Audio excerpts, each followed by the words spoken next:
दोस्तों वीडियो के नीचे लाल रंग का सब्सक्राइब लिखा हुआ है, उसको क्लिक करके साइड में बेल आइकन को प्रेस करके ऑल कर दीजिए ताकि मैं जब भी वीडियोस अपलोड करूँ आपको पता चल जाए। दोस्तों पिछले वीडियो पे हमने बात किया था राजा दशरथ की मृत्यु और श्रवण कुमार के बारे में। तो पिछले सारे वीडियोस आप देख सकते हैं। इस वीडियो के नीचे लाल रंग का सब्सक्राइब के बगल में जो चैनल का नाम लिखा हुआ है या चैनल का पिक्चर है उस पर क्लिक करके प्लेलिस्ट में जा कर के शुरुआत से पढ़ सकते हैं। उसके बाद आज का चैप्टर है बंदीजनों का स्तुति पाठ, राजा दशरथ को दिवंगत हुआ जान उसकी रानियों का करुण विलाप। तदनंतर रात बीतने पर दूसरे दिन सवेरे ही बंदीजन महाराज की स्तुति करने के लिए राजमहल में उपस्थित हुए, यानी राजा दशरथ की मृत्यु के बाद। मृत्यु के समय में ही उन्होंने अपने गलती के बारे में कौशल्या को बताया था, जो हमने पिछले वीडियो पे कहा है। व्याकरण ज्ञान से संपन्न सूत, उत्तम रूप से वंश परंपरा का श्रवण करने वाले मागध और संगीत शास्त्र का अनुशीलन करने वाले गायक अपने अपने मार्ग के अनुसार पृथक पृथक यशोगान करते हुए वहां आए। उच्च स्वर से आशीर्वाद देते हुए राजा की स्तुति करने वाले उन सूत, मागध आदि का शब्द राजमहल के भीतरी भाग में फैल कर गूंजने लगा। वे सूतगण स्तुति कर रहे थे, इतने ही में पानी वादक हाथों से ताल देकर गाने वाले वहां आए और राजा के बीते हुए अद्भुत कर्मों का बखान करते हुए ताल गति के अनुसार तालियां बजाने लगे। उस शब्द से वृक्षों की शाखाओं पर बैठे हुए तथा राजकुल में ही विचरने वाले पिंजरे में बंद शुक आदि पक्षी जाकर चहचहाने लगे। शुक आदि पक्षियों तथा ब्राह्मणों के मुख से निकले हुए पवित्र शब्द, वीणाओं के मधुर नाद तथा गाथाओं के आशीर्वाद युक्त गान से वह सारा भवन गूंज उठा। तदनंतर सदाचारी और परिचर्य कुशल सेवक, जिनमें स्त्रियों और खोजों की संख्या अधिक थी, पहले की भांति उस दिन भी राजभवन में उपस्थित हुए। स्नान विधि के ज्ञाता भृत्यजन विधि पूर्वक सोने के घड़ों में चंदन मिश्रित जल लेकर ठीक समय पर आए। पवित्र आचार विचार वाली स्त्रियां, जिनमें कुमारी कन्याओं की संख्या अधिक थी, मंगल के लिए स्पर्श करते योग्य गो आदि, पीने योग्य गंगा जल आदि तथा अन्य उपकरण, दर्पण, आभूषण और वस्त्र आदि ले आई। प्रातःकाल राजाओं के मंगल के लिए जो जो वस्तुएं लाई जाती हैं उनका नाम अभिहारिक है। वहां लाई गई सारी अभिहारिक सामग्री समस्त शुभ लक्षणों से संपन्न, विधि के अनुरूप, आदर और प्रशंसा के योग्य, उत्तम गुणों से युक्त तथा शोभायमान थी। सूर्योदय होने तक राजा की सेवा के लिए उत्सुक हुआ सारा परिजन वर्ग वहां आकर खड़ा हो गया। जब उस समय तक राजा बाहर नहीं निकले तब सबके मन में यह शंका हो गई कि महाराज के न आने का क्या कारण हो सकता है, क्योंकि राजा मर चुके हैं इसलिए। तदनंतर जो कौशल नरेश दशरथ के समीप रहने वाली स्त्रियां थी, वे उनके सैया के पास जाकर अपने स्वामी को जगाने लगी। वे स्त्रियां उनका स्पर्श आदि करने के योग्य थी, अतः विनीत भाव से युक्ति पूर्वक उन्होंने उनकी सैया का स्पर्श किया। स्पर्श करके भी वे उनमें जीवन का कोई चिन्ह नहीं पा सकी। सोए हुए पुरुष की जैसी स्थिति होती है उसको भी वे स्त्रियां अच्छी तरह समझती थी, अतः उन्होंने हृदय एवं हाथ में मूल भाग में चलने वाली नाड़ियों की भी परीक्षा की, किंतु वहां भी कोई चेष्टा नहीं प्रतीत हुई। फिर तो वे कांप उठी। उनके मन में राजा के प्राण के निकल जाने की आशंका हुई। वे जल के प्रवाह के सम्मुख पड़े हुए तिनकों के अग्रभाग की भांति कांपती हुई प्रतीत होने लगी। संशय में पड़ी हुई उन स्त्रियों को राजा की ओर देखकर उनकी मृत्यु के विषय में जो शंका हुई थी, उनका उस समय उन्हें पूरा निश्चय हो गया। पुत्र शोक से आक्रांत हुई कौशल्या और सुमित्रा उस समय मरी हुई के समान सो गई थी और उस समय तक उनकी नींद नहीं खुल पाई थी। सोई हुई कौशल्या श्रीहीन हो गई थी, उनके शरीर का रंग बदल गया था। वे शोक से पराजित एवं पीड़ित हो अंधकार से आच्छादित हुई तारिका के समान शोभा नहीं पा रही थी। राजा के पास कौशल्या थी और कौशल्या के समीप देवी सुमित्रा थी। दोनों ही निद्रामग्न हो जाने के कारण शोभाहीन प्रतीत होती थी। उन दोनों के मुख पर शोक के आंसू फैले हुए थे। उस समय उन दोनों देवियों को निद्रामग्न देख अंतपुरी की अन्य स्त्रियों ने यही समझा कि सोते अवस्था में ही महाराज के प्राण निकल गए हैं। फिर तो जैसे जंगल में युद्धपति गजराज के अपने वासस्थान से अन्यत्र चले जाने पर हथिनियाँ करुण चित्कार करने लगती है, उसी प्रकार वे अंतपुर की सुंदरी रानियाँ अत्यंत दुखी और उच्च स्वर से अंतर्नाद करने लगी। ये सब राजा दशरथ की पत्नियाँ थीं।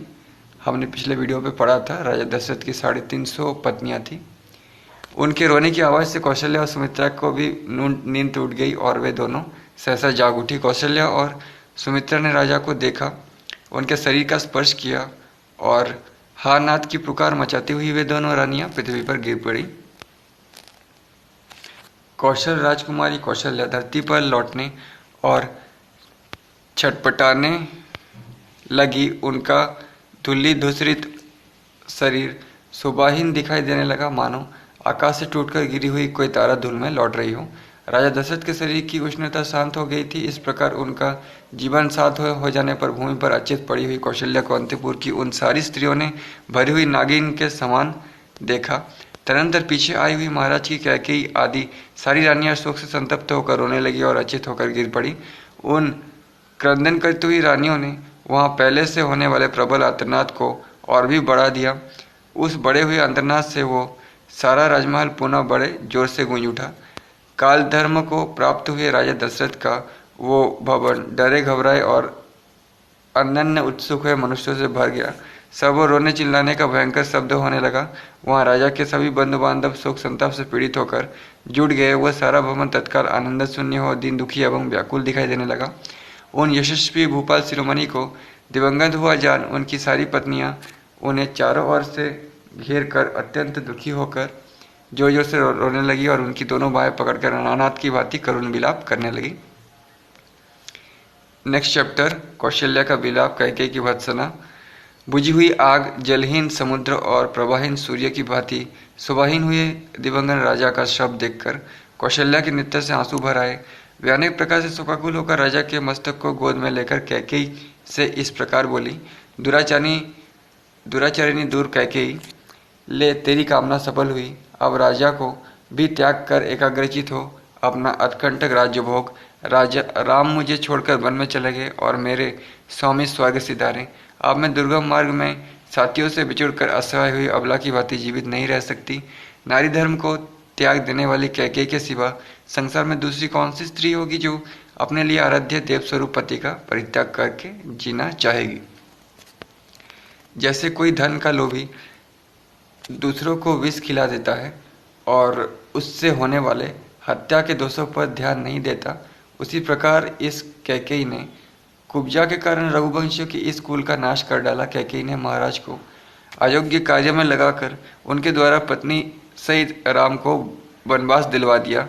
ये समाचार जब राजा जनक सुनेंगे तब मेरे ही समान उनको भी बड़ा कष्ट होगा।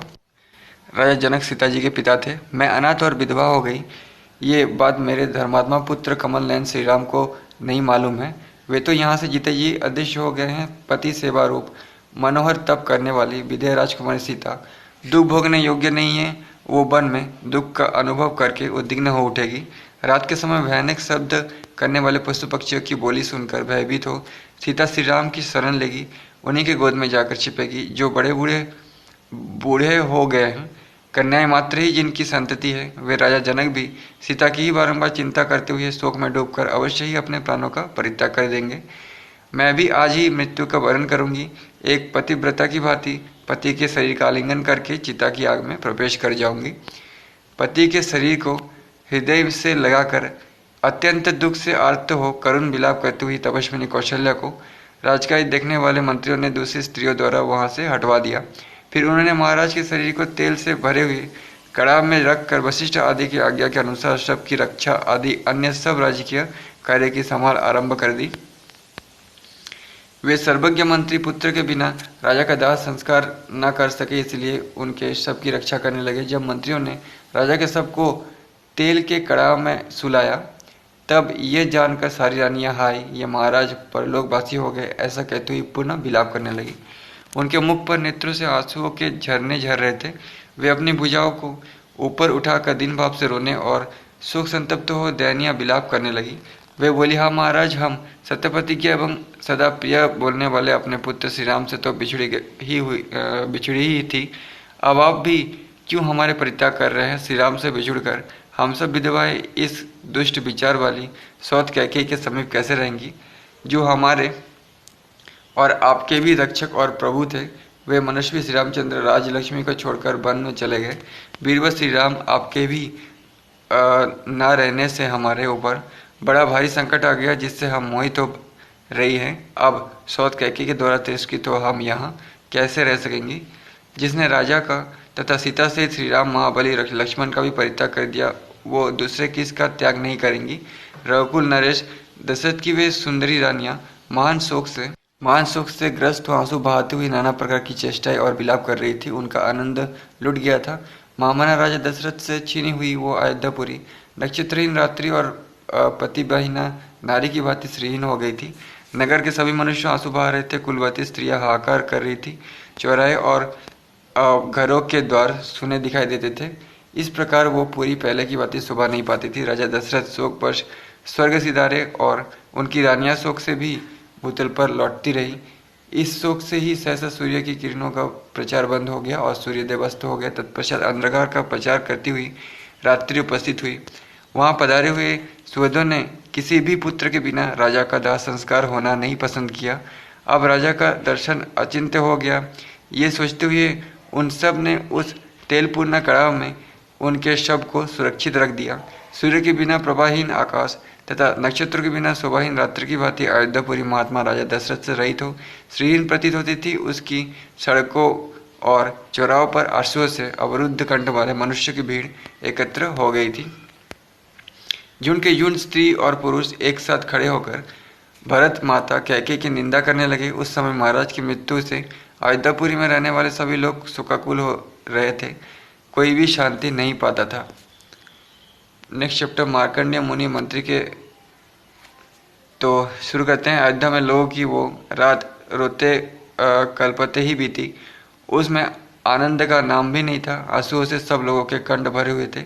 दुख के कारण वो रात सबको बड़ी लंबी प्रतीत हुई थी। जब रात बीत गई और सूर्योदय हुआ, तब राज्य का प्रबंध करने वाले ब्राह्मण लोग एकत्र हो दरबार में आए। मार्कंडेय, महर्षि वामदेव, कश्यप, कात्यायन, गौतम और महायशस्वी जवाली, ये सभी ब्राह्मण श्रेष्ठ राजपुरोहित वशिष्ठ जी के सामने बैठकर मंत्रियों के साथ अपनी अलग अलग राय देने लगे। वे बोले, पुत्र शोक से इन महाराज के स्वर्गवासी होने के कारण ये रात बड़े दुख से बीती है, जो हमारे लिए 100 वर्षों के समान प्रतीत हुई थी। महाराज दशरथ स्वर्ग सिधारे श्री रामचंद्र जी वन में रहने लगे और तेजस्वी लक्ष्मण भी श्री राम के साथ ही चले गए। शत्रु का सत्ताप देने वाले दोनों भाई भरत और शत्रुघ्न कैकेयी के रमणीय राजगृह में नाना के घर में निवास करते हैं। इक्ष्वाकुवंशी राजकुमारों में से किसी को भी आज यहाँ का राजा बनाया जाए, क्योंकि राजा के बिना हमारे इस राज्य का नाश हो जाएगा। जहाँ कोई राजा नहीं होता, ऐसे जनपद में विद्युत मालाओं से अलंकृत महान गर्जन करने वाले मेघ पृथ्वी पर दिव्य जल की वर्षा नहीं करता है।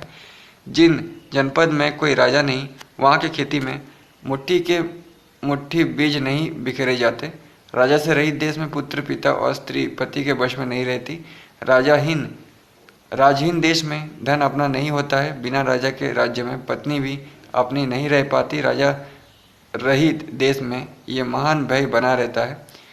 तब फिर दूसरा कोई सत्य कैसे रह सकता है? बिना राजा के राज्य में मनुष्य कोई पंचायत भवन नहीं बनवाते, रमणीय उद्यान का भी निर्माण नहीं करवाते तथा हर्ष और उत्साह के साथ धर्मशाला, मंदिर आदि भी नहीं बनवाते। मतलब पुण्य गृह भी नहीं बनवाते। जहाँ कोई राजा नहीं, उस जनपद में स्वभावतः यज्ञ करवाने वाले, द्विज और कठोर व्रत का पालन करने वाले जितेंद्रिय ब्राह्मण उन बड़े बड़े यज्ञों का अनुष्ठान नहीं करते। दोस्तों, पुण्य गृह है, धर्मशाला या मंदिर नहीं लिखा हुआ है, क्योंकि उस समय मंदिर नहीं बनवाए जाते थे। ठीक है, ना ही द्वापर युग में महाभारत में कोई मंदिर का जिक्र है, और ना ही त्रेता युग में, और ना ही सत्ययुग में कोई मंदिर था या मूर्ति थी। ये सब महाभारत युद्ध के बाद जब युग परिवर्तन हुआ, तब से लोग मंदिर बनवाने लगे हैं। बड़े बड़े यज्ञों का अनुष्ठान नहीं करते, जिनमें सभी ऋतिक और सभी यजमान होते हैं। राजा सहित जनपद में कदाचित महायज्ञ का आरंभ हो तो भी उनमें धर्म संपन्न ब्राह्मण भी ऋतिकों को पर्याप्त दक्षिणा नहीं देते। अराजक देश में राष्ट्र को उन्नतिशील बनाने वाले उत्सव, जिनमें नट और नर्तक हर्ष में भरकर अपनी कला का प्रदर्शन करते हैं, बढ़ते नहीं पाते हैं। तब दूसरे दूसरे राष्ट्र हितकारी संघ भी नहीं पनपते पाते हैं। बिना राजा के राज्य में वादी और प्रतिवादी के विवाद का संतोषजनक निपटारा नहीं हो पाता अथवा व्यापारी को लाभ नहीं होता। कथा सुनने की इच्छा वाले लोग कथावाचक पौराणिकों की कथाओं से प्रसन्न नहीं होते। राजा रहित जनपद में सोने के आभूषणों के विभूषित हुई कुमारियां एक साथ मिलकर संध्या के समय उद्यानों में क्रीड़ा करने के लिए नहीं जाती है। बिना राजा के राज्य में धनी लोग सुरक्षित नहीं रह पाते हैं तथा कृषि और गोरक्षा से जीवन निर्वाह करने वाले वैश्य भी राज दरवाजा खोलकर नहीं सो पाते हैं। राजा से रहित जनपद में कामी मनुष्य नदियों के साथ शीघ्रगामी वाहनों द्वारा वन विहार के लिए नहीं निकलते हैं। जहाँ कोई राजा नहीं होता उस जनपद में 60 वर्षों के दंतार हाथी घंटे बांधकर सड़कों पर नहीं घूमते हैं। बिना राजा के राज्य में धनुर्विद्या के अभ्यास काल में निरंतर लक्ष्य की और बाण चलाने वाले वीरों की प्रशंसा और करतल का शब्द नहीं सुनाई देता है। राजा से रहित जनपद में दूर जाकर व्यापार करने वाले वणिक बेचने की बहुत सी वस्तुएं साथ लेकर कुशल पूर्वक मार्ग तय नहीं कर सकते। जहाँ कोई राजा नहीं होता उस जनपद में जहाँ संध्या हो वही डेरा डाल देने वाला, अपने अंतकरण के द्वारा परमात्मा का ध्यान करने वाले और अकेला ही विचरने वाला जितेंद्रिय मुनि नहीं घूमता फिरता है। अराजक देश में लोगों को अप्राप्त वस्तु की प्राप्ति और प्राप्त वस्तु की रक्षा नहीं हो पाती। राजा के न रहने पर सेना भी युद्ध में शत्रु का सामना नहीं करती। बिना राजा के राज्य में लोग वस्त्राभूषणों से विभूषित हो हृष्टपुष्ट उत्तम घोड़ों और रथों द्वारा सहसा यात्रा नहीं करते हैं, क्योंकि उन्हें लुटेरे का भय बना रहता है। राजा से रहित राज्य में शास्त्र के विशिष्ट विद्वान मनुष्य वनों और पवनों में शास्त्रों की व्याख्या करते हुए नहीं ठहर पाते हैं।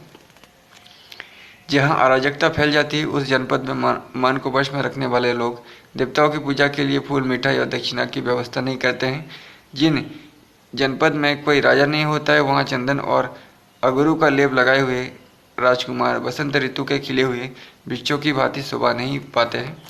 जैसे जल के बिना नदियाँ, घास के बिना वन और ग्वालों के बिना गौ की शोभा नहीं होती, उसी प्रकार राजा के बिना राज्य शोभा नहीं पाता है। जैसे ध्वज रथ का ज्ञान कराता है और धूम अग्नि का बोधक होता है, उसी प्रकार राजकाज देखने वाले हम लोगों के अधिकार को प्रकाशित करने वाले जो महाराज थे वे यहाँ से देवलोक को चले गए। राजा के न रहने पर राज्य में किसी भी मनुष्य की कोई भी वस्तु अपनी नहीं रह जाती। जैसे मत्स्य एक दूसरे को खा जाते हैं उसी प्रकार अराजक देश के लोग सदा एक दूसरे को खाते लूटते खसकते रहते हैं। जो वेद शास्त्रों की तथा अपनी अपनी जाति के लिए नियत वर्षाश्रम की मर्यादा को भंग करने वाले नास्तिक मनुष्य पहले राजदंड से पीड़ित होकर दबे रहते थे, वे भी अब राजा के न रहने से निशंक होकर अपना प्रभुत्व प्रकट करेंगे। जैसे दृष्टि सदा ही शरीर के हित में प्रवृत्त रहती है, उसी प्रकार राजा राज्य के भीतर सत्य और धर्म का प्रवर्तक होता है। राजा ही सत्य और धर्म है, राजा ही कुलवानों का कुल है, राजा ही माता और पिता है और राजा ही मनुष्य का हित करने वाला है। राजा अपने मान चरित्र के द्वारा यम, कुबेर, इंद्र और महाबली वरुण से भी बढ़ जाते हैं। यदि संसार में भले बुरे का विभाग करने वाला राजा ना हो तो वो सारा जगत अंधकार से आच्छन्न हो जाए, कुछ भी सूझ ना पाए। वशिष्ठ जी जैसे उमड़ता हुआ समुद्र अपनी तटभूमि तक पहुंचकर उससे आगे नहीं बढ़ता, उसी प्रकार हम सब लोग महाराज के जीवन काल में भी केवल आपकी ही बात का उल्लंघन नहीं करते हैं। अतः विप्र पर इस समय हमारे व्यवहार को देखकर राजा के अभाव में जंगल बने हुए इस देश पर दृष्टिपात करके आप ही किसी वाकुवंशी राजकुमार को अथवा दूसरे किसी योग्य पुरुष को राजा के पद पर अभिषेक कीजिए। Next chapter. मार्कंडेय आदि के ऐसा वचन सुनकर महर्षि वशिष्ठ ने मित्र, मंत्रियों और उन समस्त ब्राह्मणों को इस प्रकार उत्तर दिया। राजा दशरथ के जिनको राज्य दिया है वे भरत इस समय अपने भाई शत्रुघ्न के साथ मामा के यहाँ बड़े सुख और प्रसन्नता के साथ निवास करते हैं। उन दोनों वीर बंधुओं को बुलाने के लिए शीघ्र ही तेज चलने वाले दूत घोड़ों पर सवार होकर वहाँ से जाए। इसके सिवा हम लोग और क्या विचार कर सकते हैं। इस पर सबने वशिष्ठ जी से कहा, हाँ दूत अवश्य भेजे जाए। उनका वो कथन सुनकर वशिष्ठ जी ने दूतों को संबोधित करते हुए कहा, सिद्धार्थ, विजय, जयंत, अशोक और नंदन, तुम सब यहाँ आओ और तुम्हें जो काम करना है उसे सुनो। अब मैं तुम सब लोगों से ही कहता हूँ, तुम लोग शीघ्रगामी घोड़ों पर सवार होकर तुरंत ही राजगीय नगर को जाओ और शोक का भाव न प्रकट करते हुए मेरी आज्ञा के अनुसार भरत से इस प्रकार कहो, कुमार, पुरोहित जी तथा समस्त मंत्रियों ने आपसे कुशल मंगल कहा है। अब आप यहाँ से शीघ्र ही चलिए, अयोध्या में आपसे अत्यंत आवश्यक कार्य है। भरत को श्री रामचंद्र जी के वनवास और पिता की मृत्यु का हाल मत बताना, और इन परिस्थितियों के कारण रघुवंशियों के यहाँ जो कोहराम मचा हुआ है इसकी चर्चा भी ना करना। कैकेय राज तथा भरत को भेंट देने के लिए रेशमी वस्त्र और उत्तम आभूषण लेकर तुम लोग यहाँ से शीघ्र चल दो। कैकेय देश को जाने वाले वे दूत रास्ते का खर्च ले अच्छे घोड़ों पर सवार हो अपने अपने घर को गए। तदनंतर यात्रा संबंधी शेष तैयारी पूरी करके वशिष्ठ जी आज्ञा ले सभी दूत तुरंत यहाँ से प्रस्थित हो गए।